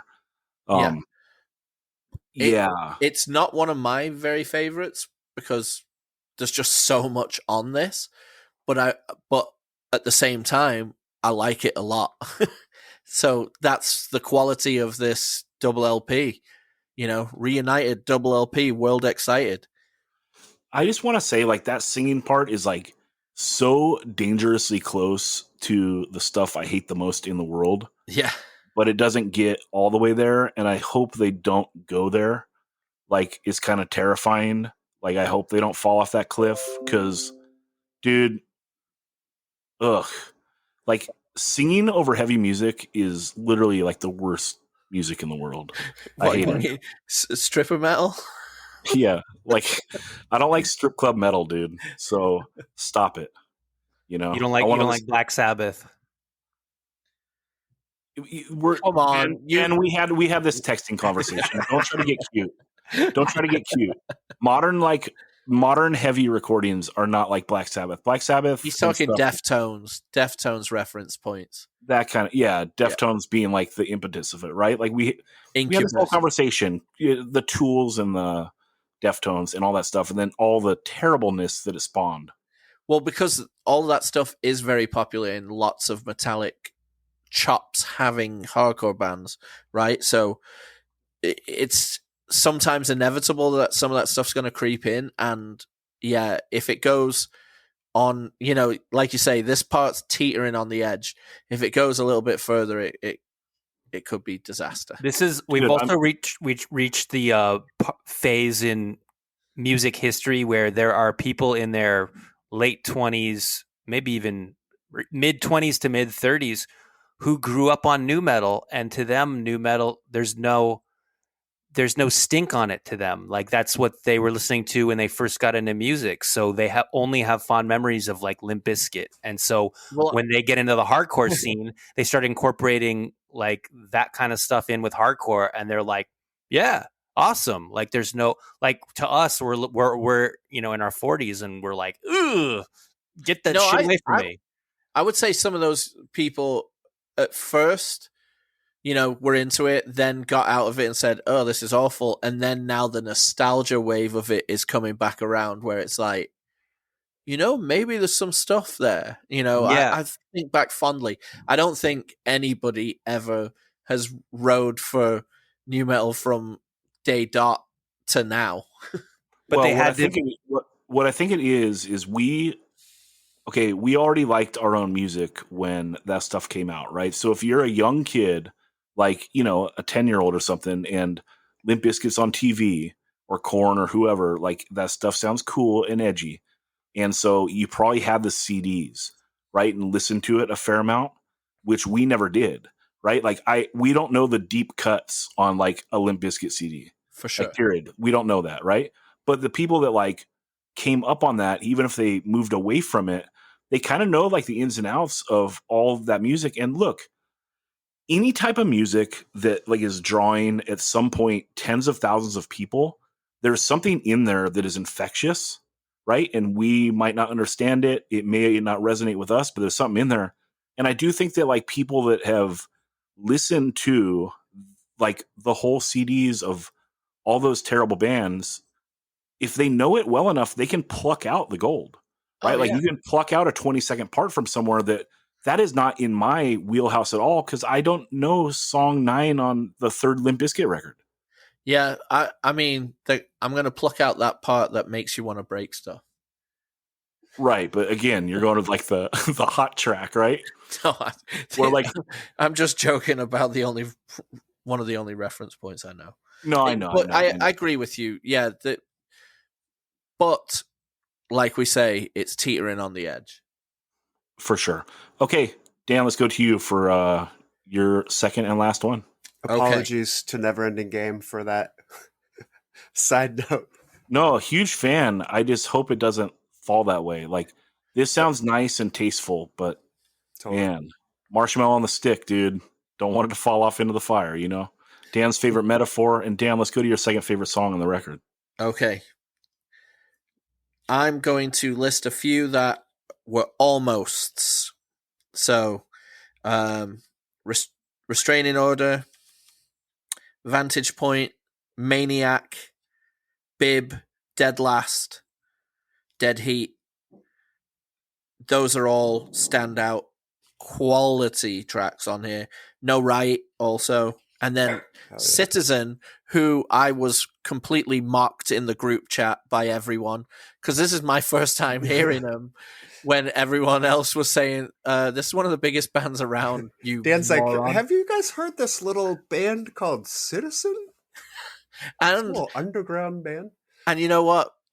Manchester City's nickname are the Citizens, so I really should be riding for them. Anyway, And that shout song, out to Rob Moran's love of the Citizens Arrest 7-inch.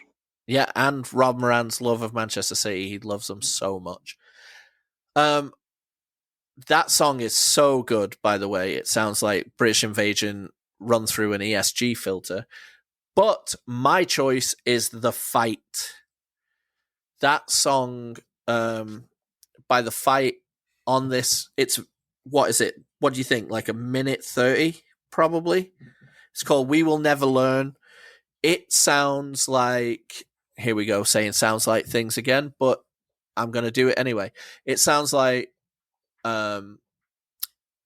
D-beat, negative approach, oi. That's what this song sounds like. It's so fucking good. The recording is great for the sound of the music. It's perfect. This song pops up near the later end of the comp and just gives you all the energy you need. The singing is amazing. The lyrics are cool from what I could pick out. I haven't tried Googling them, but it's a fucking banger. What do you think? Yeah, it sounds like The Fight, you know? Like that LP they put out bangs all the way through. I love it. And then this song comes out and it's like sick. It's a good fight song. Like they didn't submit a filler track to the LP. This song holds up. It could be on the LP and it's great output. It's a band that has no whiffs. Everything they've done has been fucking awesome. When And you they've found their own like special lane. I was going to say, is that when you saw him at the Dead Heat show in Oxnard, how were they live? They were awesome.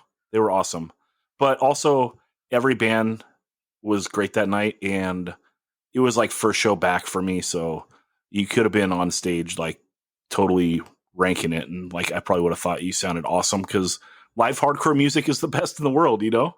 And, but that's not to take anything away from them. They were great. They were awesome. So you haven't seen them yet, Dan? No, I really want to though. What did you two think of this, Ben and Chris? I think it's cool. It's to answer Dan's question, it's 57 seconds. Oh wow. But yeah, I mean, Zach said exactly what I was thinking. Like this is a song from The Fight, and they're a great band, and it's a great song. And props to Chris because he introduced me to The Fight. Like every good band, it came from Chris. Yeah. You know, Chris gives us all the good stuff, and Ben just goes through the no echo list and says, all this stuff is terrible. I tried so hard to find good stuff going through that playlist. I'll find good stuff. We gotta rely on Chris. All right, Ben, you got anything on this, or should we move on? I just have this to say. No, I thought this was okay. I'm not a fan of the vocal style. It's weird, man. When I was younger, vocals didn't make or break a band for me. And like I always thought that's what normal people who don't play instruments, that's how they hear music. Like they only hear the vocals like it used to and now I'm like turning into one of those people who's like, the singing. Do you think these vocals rule? Did what? What were you saying, Chris? I was going to say, do you think that is because with streaming now you can move on so fast, but like when you buy a CD, like you can't move on. You have to like, okay. Like for years, I didn't like the vocals on break down the walls. Like I just kind of listened to it because it was rad hardcore. And then like one day it just clicked and I was like, these vocals are amazing. I can't believe I didn't like them. Yeah, it's Yeah, like there's no buy-in now. If Ben got the CD when he was 17, even if he didn't like it, he would learn to like it. Yep. Or I would try very hard to like it. And I probably would. I mean, because it's still good. I just don't, that vocal style where it sounds like it's recorded in a cave, like a very far away cave. No, it's like it's a recording style, you know? It's really common. It is, for sure. But if Production you choice. got this when you were 17, you would be like, this fucking rules. But now that you're an old fart, you're like, I need those clean vocals. Well, I don't need clean vocals, but I'm saying there are like entire segments of hardcore where they're going for a sound that just never clicked with me. I know, I'm just pulling you. Yeah. If it doesn't sound 81 to 87 DC influence, Yeah. Ben's out. Oh man, right. I'm all about LA too and OC. Come on. True. That's True. Yep. One more thing just on this comp as a whole, like how sick is it that Triple B has done 5 of these? And like, you know, it's such a staple in hardcore, you know, every few years, these volumes coming out. And, you know, they always do such a good job of mixing in like a blend of known and established bands, like the hyped bands, and as well as like some of the smaller up and coming bands. So it's just such a cool thing to have like this collection of, you know, people will go there. You know, I think Zach touched on this, like people will go there for the bands that they're familiar with and come away saying, oh, this track is super cool. I'm going to vibe with this band. And so just shout out to Triple B for doing this. Yeah. Maximum respect, because you know what? In this, we talk about it all the time, in this Spotify, Apple Music world where you can skip, you can move on, you can check something out for a day, you can not be into it, whatever. To do these things, and they are literal photo albums, but musically, so they're not literal at all. But I'm saying this is a snapshot of what hardcore is in 2020, 2021, you know, in America. Yeah, So- shout out to Triple B for turning Dan on to obscure bands like Citizen. The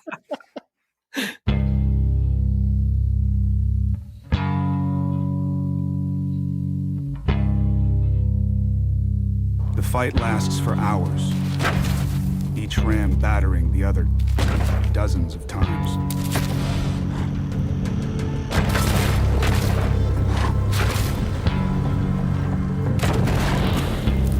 Head to head. All right, we're going head to head, and we're putting 2 of the greatest hardcore demos ever against each other. That means we're putting the Breakdown 1987 demo up against the Raw Deal demo. Good God, man, 2 of the greatest pieces of hardcore ever. Chris, what's your take on this?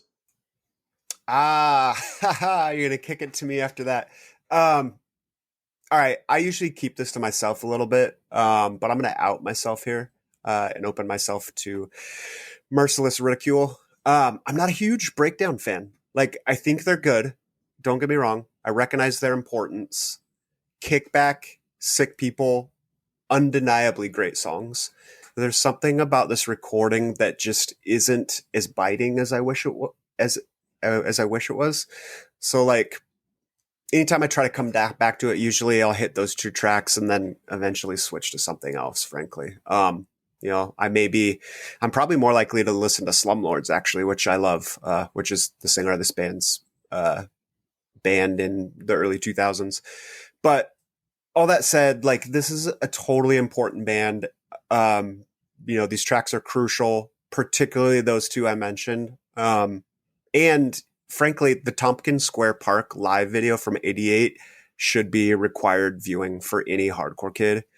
If you haven't seen that, go check it out after you listen to this podcast. So I'm going to take the Raw Deal demo. I think on the other hand, you know, the recording on this isn't that much better.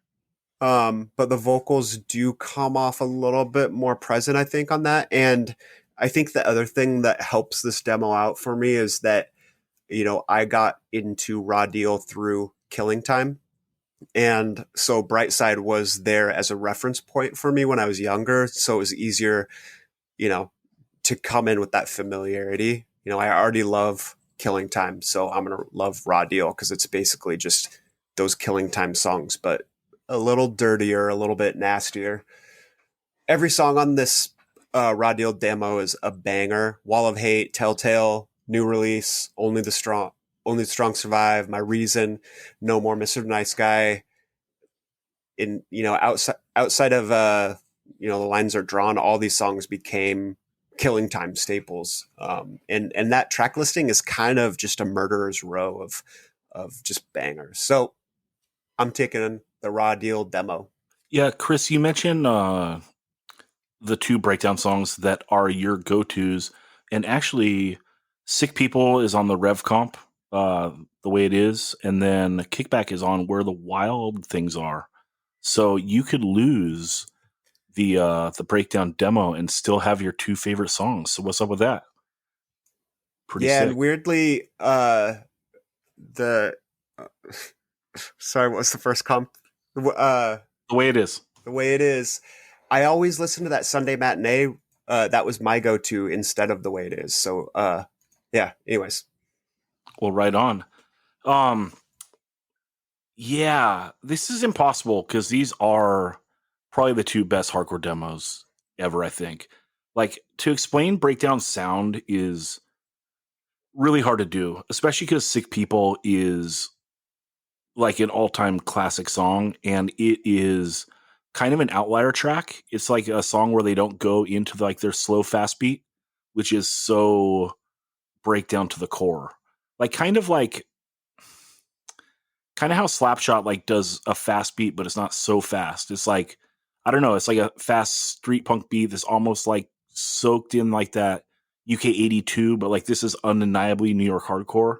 And it is so catchy.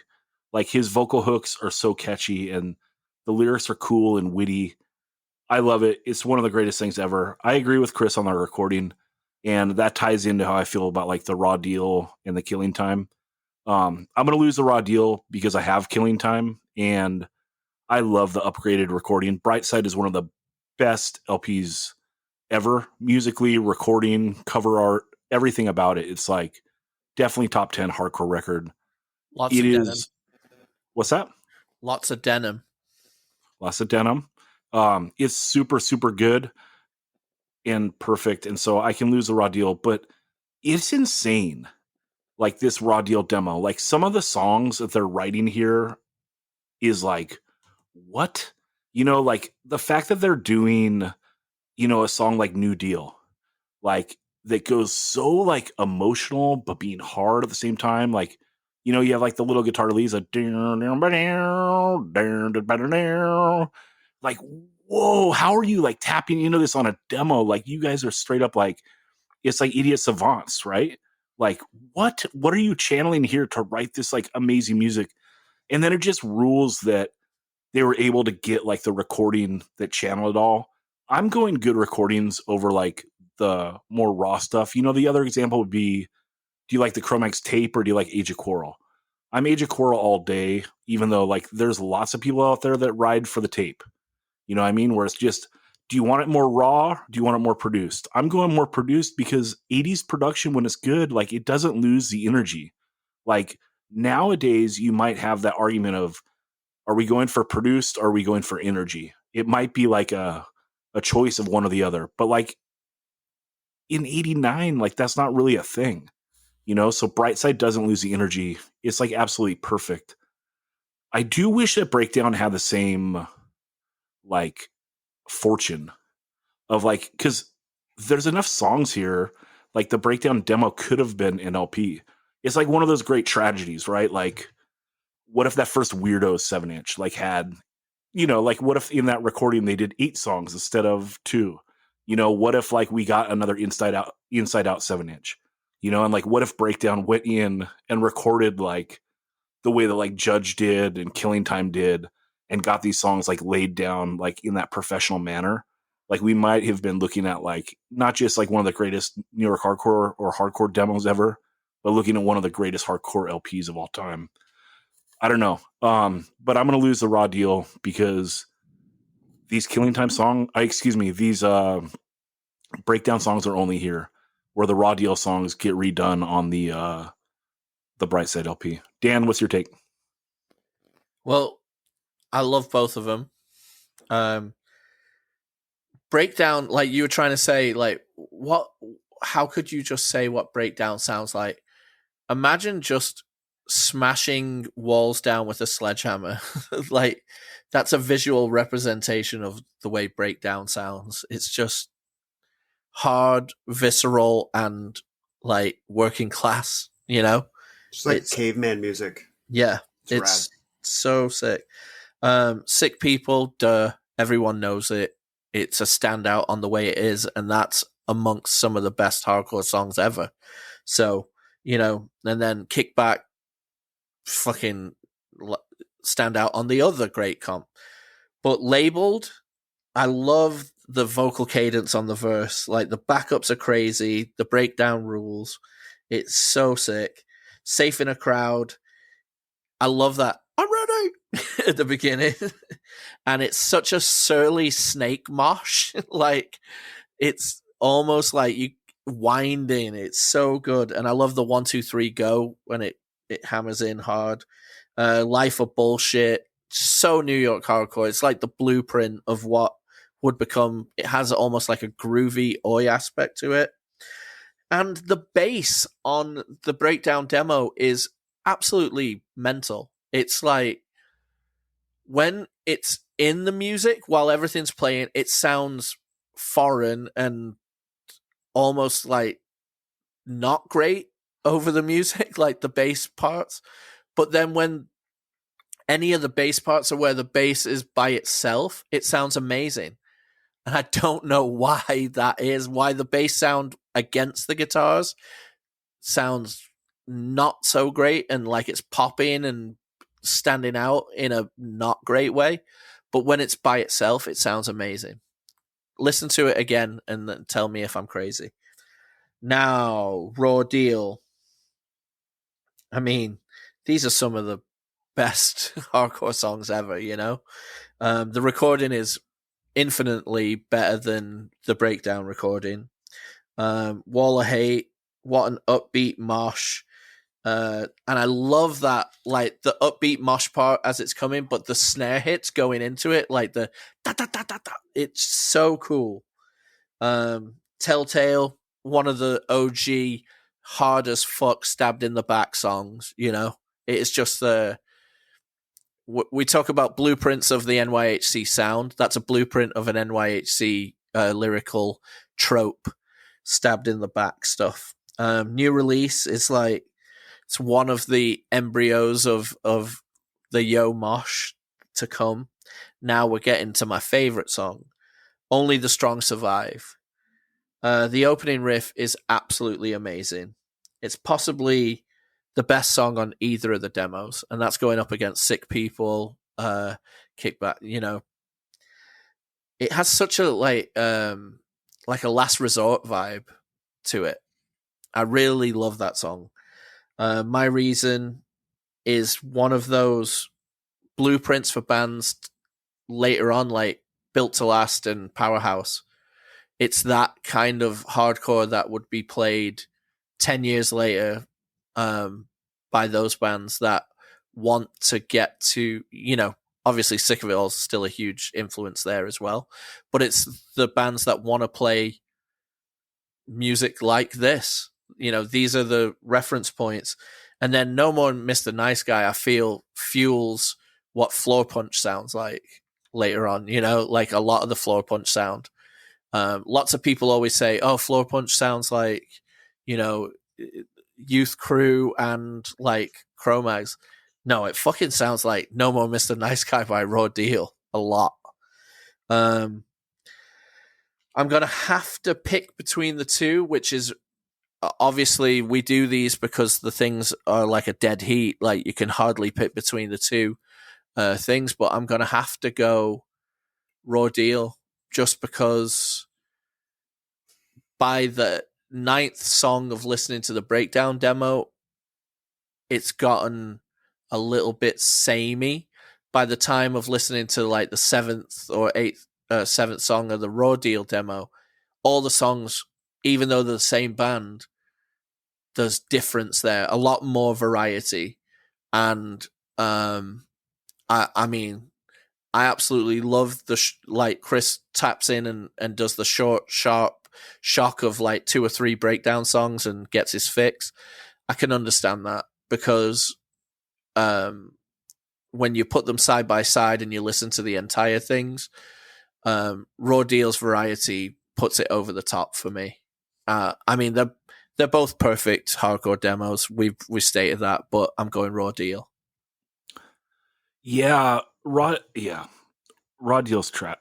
Both these are insane, right? Like when it comes to something where it's like, okay, I'm putting up something great, like a 9 or a 10 versus something that's a 9 or a 10. We've talked before that maybe like you just go into like what the standout tracks are, and it's hard because Raw Deal is like, oh, what's the standout track? All of them, Yeah. you know, Yeah. like and breakdown's close too. I mean, like, can I live in a world without vengeance? I don't know. Fucked with my friend, and now you're gonna pay. Like, oh, what? It's like one of those songs where it hits and like you're slamming. You know, like if I put it on, like I might do like half a circle in my living room. You know, before I catch myself. Look it's like, out, Muldoon. I know. Watch out, Muldoon. And he's like, you're an adult. Chill, dude. You know, also give me some treats. But yeah, I don't know. It's hard. It's hard. Ben, what's your take? I'm going to echo what Dan and Chris said about Raw Deal kind of being a cut above breakdown musically. And I mean, I don't know if this is like completely common knowledge and it doesn't even need to be said, but this is basically the same band. I mean, the Breakdown 87 demo comes out in 87. Rich, Anthony, and Carl, bass player, drummer, and one of the guitarists part ways and then start start Raw Deal.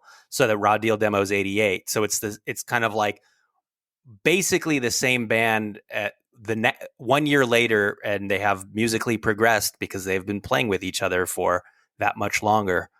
And I think that the Raw Deal singer is better than the Breakdown singer. So they're basically singing in that same gruff, tough way, but one guy is just better at it. And the guitar is a little harder to hear on the Raw Deal demo, but not to the point where anything gets ruined from that. And then going back to Breakdown, I have a soft spot for Sick People because it's on that Rev comp the way it is. And I listened to that like a million times when I was 14.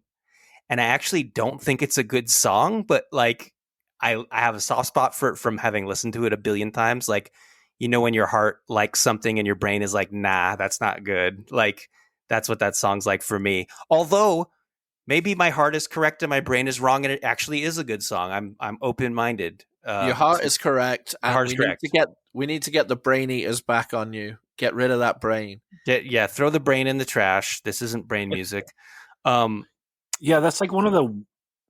Yeah, what is that, Ben? It's like I listen to something a million times and I love it. It's not good. Like, what? You're thinking too much, man. Jump on the grenade. Yeah, totally.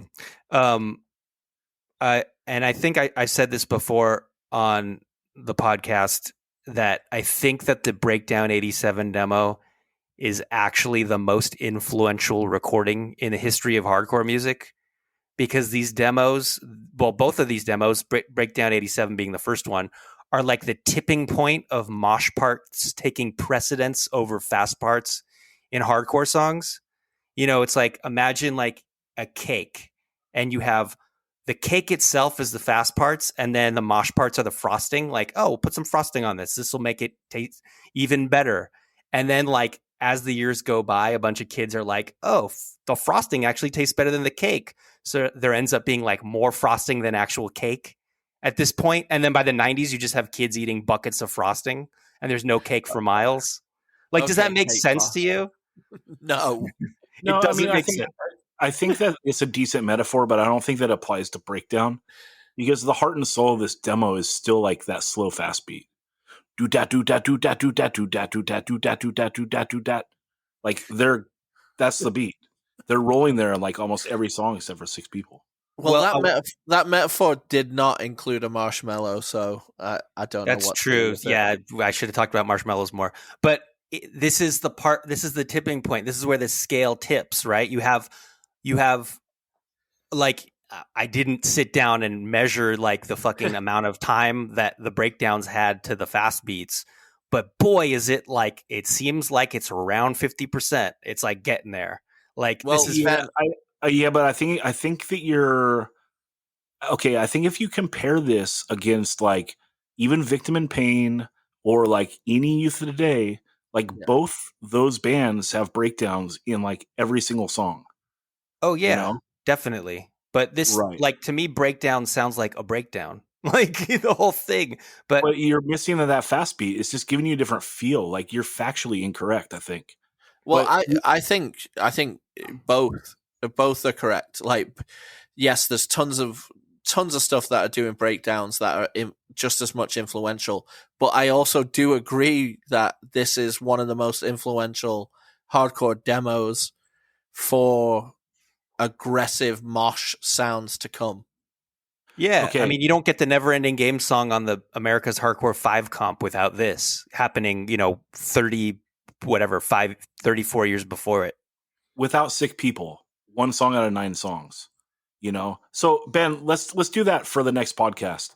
Let's take whatever. We got 9 songs here on the breakdown demo, I believe. And we'll do the first 9 songs off We're Not in This Alone. Or just choose Youth of Today. We'll do it. And compare the two, the fast to slow ratio. Right. Okay. Yeah. And then one more thing about Raw Deal is that song No More Mr. Nice Guy is like a catchy mid-tempo regular ass punk song, but with a rapidy beat under it. It's like like do you have that rapidy beat? Like the hip hop kind of sounding vibe. Yep. That we were able actually you were able, Zach, to trace back to a song by Urban Waste from 82. Yeah. I can't remember what song, but like one of those Ignorance or something. It has the word ignorance in it. Right. Which is the irony, right? Right. No, it's not ironic. It's like perfect. It's the opposite of irony. It's like the most fitting name for a song like that.